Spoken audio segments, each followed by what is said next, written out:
Nah, ini saya lagi memanen daun bayam. Biasanya kita ambil di pucuknya.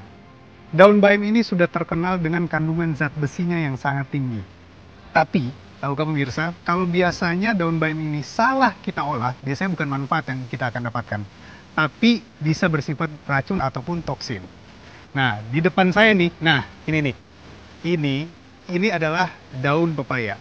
Begitu juga dengan daun pepaya ini. Daun pepaya ini bisa dimanfaatkan sebagai sumber pangan ataupun juga bisa sebagai bahan herbal. Tapi kalau kita salah mengolahnya, maka kita tidak akan mendapatkan manfaat apa-apa dari daun pepaya ataupun si daun bayam ini. Nah, makanya kita akan temui satu dokter spesialis gizi klinik, yaitu Dr. Feni Nugraha, untuk membahasnya lebih lanjut. Ikuti saya.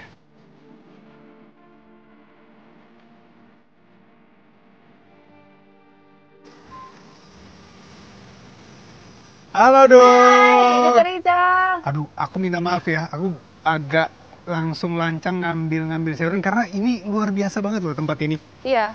Aku pengen ngambil beberapa sayuran karena di rumahku sebenarnya nggak ada kayak gini dok. Iya, benar Dr. Rizal. Di sini tuh banyak sekali ditanami sayuran yang bisa dikonsumsi oleh kita. Dan tentu saja baik nih untuk kesehatan. Saya tadi kan ngambil beberapa sayuran luas sih sebenarnya, ada pepaya, ada daun pepaya, ada juga bayam, dan saya lihat ada banyak sayuran di sini dok. Emang sengaja ya seperti ini? Iya, benar Dr. Rizal. Jadi di sini itu saya senang sekali menanam sayuran. Iya. Nah, sayuran di sini semuanya bisa dikonsumsi loh Dr. Rizal. Ya, Pas banget jadi dengan sehat spesialis gizi klinik banget. ya. Iya, benar banget. Nah, gini dok, tadi kan ini bagus-bagus semua nih. Tadi dokter Iya. kan ambil kangkung ya? Iya, saya tadi habis metik ini nih kangkung. Metik kangkung, terus ada daun pepaya, ada bayam, ada selada, sama ada brokoli di sini Iya. dok. Ini kan sebenarnya sehat semua dan pemirsa pasti udah tahu ini semuanya sehat. Tapi gimana dok? Kalau salah ngolahnya dari mulai nyucinya sampai masaknya ini gimana dok sebenarnya? Jadi sayuran ketika baru dipetik seperti ini tentu saja akan banyak kotoran yang menempel, Dr. Rizal. Betul. Jadi sebelum sayuran ini dikonsumsi atau diolah, kita harus mencuci bersih terlebih dahulu. Wait dok, pas banget. Ini aku dapat dok. Nih, lihat nih. Ini saya petik tadi. Nih. Wah, ini ada uletnya ya, Dr. Nih, Rizal nih, ya. nih. Kita lihat nih. Ini ada ulatnya. Nih.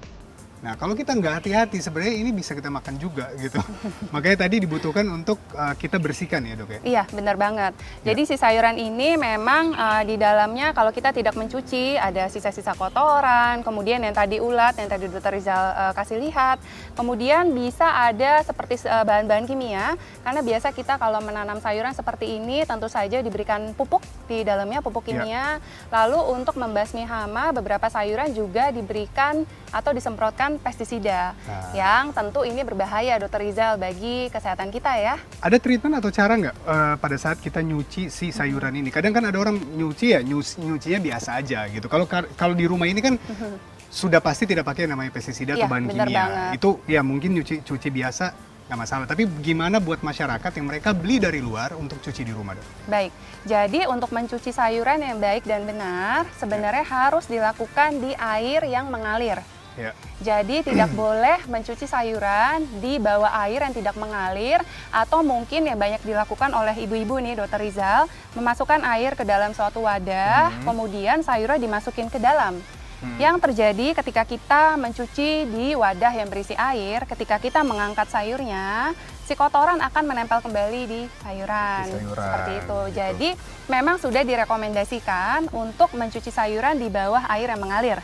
Nah, jadi air yang mengalir ini diharapkan dapat menghilangkan sisa-sisa kotoran, kemudian si pestisida yang ada, dan juga mungkin seperti adanya telur cacing dan juga ulat yang tadi kita temukan, itu akan hilang dengan mencuci di bawah air mengalir. Saya sebenarnya dulu ada mention, nanya, ini pas banget nih, dok, kalau saya pakai yang sabun pencuci sayur itu gimana gitu loh? Nah, baik, itu pertanyaan yang bagus tuh ya. Yeah.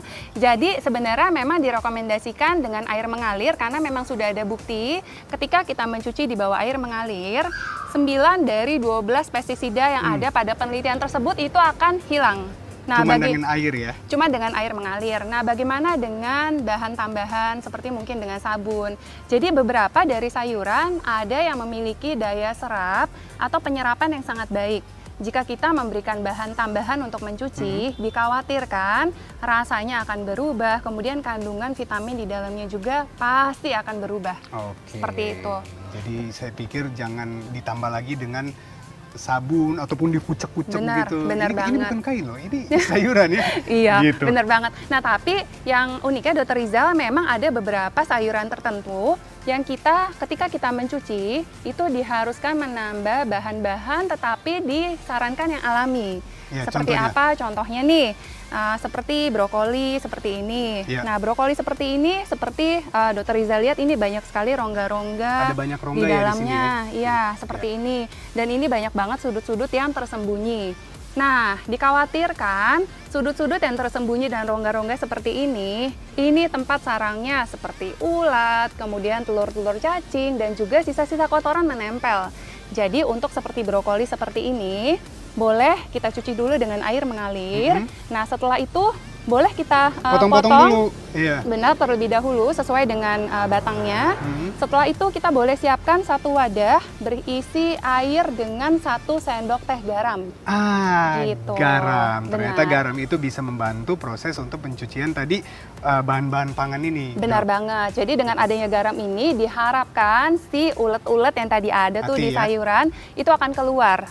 Gitu. Jadi setelah itu kita boleh rendam kurang lebih sekitar minimal 5 menit.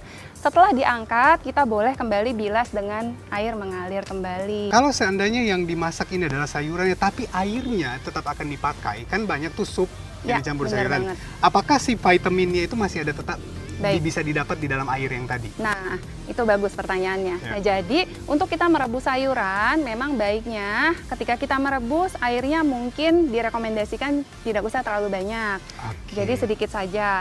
Kemudian merebus juga tidak boleh terlalu lama. Ya. Sayuran kita ingin banget mendapatkan supaya ketika kita konsumsi sayurannya masih terasa renyah atau Betul. garing. Jadi caranya ketika kita merebus boleh mendidihkan air terlebih dahulu, kemudian setelah panas boleh sayurannya dimasukkan. Nah, kandungan vitamin larut air ketika kita merebus si sayuran tentu saja akan keluar. Ya. Nah, memang lebih baik ketika sayuran tersebut dibuat sop bersama dengan airnya itu kita konsumsi. Seperti itu. Jadi manfaatnya masih tetap didapatkan Benar ya. banget. Nah, Dok, ini banyak juga isu tentang bayam ya. Bayam ini ya katanya tidak boleh dimasak berulang kali ataupun dipanaskan dalam suhu yang tinggi. Katanya ada bahan yang namanya nitrat yang bisa jadi nitrit untuk beracun. Kalau dari yang saya baca itu sebenarnya tidak ada. Tapi gimana Dok dari nutrisi? Benar. Jadi tidak hanya bayam, segala macam sayuran hijau tentu saja tidak boleh dipanaskan berulang.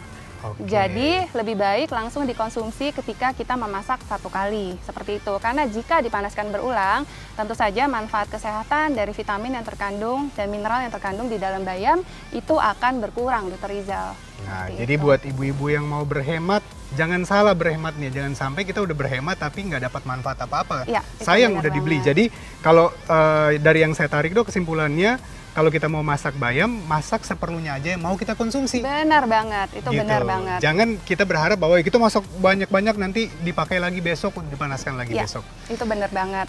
Nah, sebenarnya kalau untuk mengolah si sayuran ini, Ya. boleh juga nih Dokter Rizal selain untuk direbus, memang yang baik itu terutama sayuran-sayuran yang mengandung vitamin larut air, Ya. seperti contohnya sayuran hijau yang ada di sini, itu dengan metode dikukus. Oh, dikukus, Ya. betul. Jadi dengan dikukus akan mempertahankan kandungan nutrisi vitamin, terutama vitamin larut air di dalamnya akan tetap terjaga dengan baik. Nah, pas banget juga nih pandemi ya.